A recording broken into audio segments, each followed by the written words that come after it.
அம்மா இரு சொல்லிட்டு சாப்பிடு. காலேஜ்குள்ள என்ட்ராகிறேன். உள்ள போன உடனே என்னோட கண்ணு ரெண்டும் கிளாஸ் ரூம் எங்க இருக்குன்னு தான் தேடிச்சு. என்னை சுத்தி கலர் கலரா என்னமோ தெரிஞ்சிச்சு. ஆனா அந்த கலர்லாம் என்னன்னு அப்ப எனக்கு தெரியல. அப்ப எனக்கு தெரியல. திடீர்னு ஒரு குரல் என் பின்னாடி இருந்து கேட்டுச்சு. எங்க பொண்ணா வந்துட்டாளா? பேசிட்டாளா? I love you சொல்லிட்டாளா? வலை விரிச்சிருவாங்க. சொல்லு. பொறுமை சென்ஸ் இல்ல, மனசு இல்ல. நீங்களா அண்ணன் தம்பியோட பிறக்கல? ஒரு அழகான பையன் தனியா நடந்து போயிடக்கூடாது.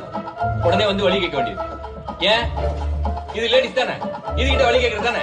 இப்ப வழி கேட்பீங்க, அப்புறம் பீச் பண்ணுவீங்க, அப்புறம் லவ் பண்றீங்க. இதெல்லாம் எனக்கு பிடிக்கவே பிடிக்காது. முக்கியமா என்னோட அம்மாவுக்கு இதெல்லாம் பிடிக்கவே பிடிக்காது. இன்னும் எங்க அம்மா என்னை காலேஜுக்கு அனுப்புறது உங்களை மாதிரி ஆளுகளோட சேர்ந்து டுவேட் பாடுறது இல்ல, படிக்கிறதுக்கு.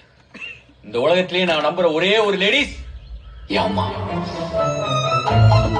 என் அம்மா பாக்குற பொண்ணு தான் கல்யாணம் பண்ணிக்குவேன். அவங்க கூட தான் ஃபர்ஸ்ட் நைட் கொண்டாடுவேன். குழந்தை குட்டி எல்லாம். Please leave me alone.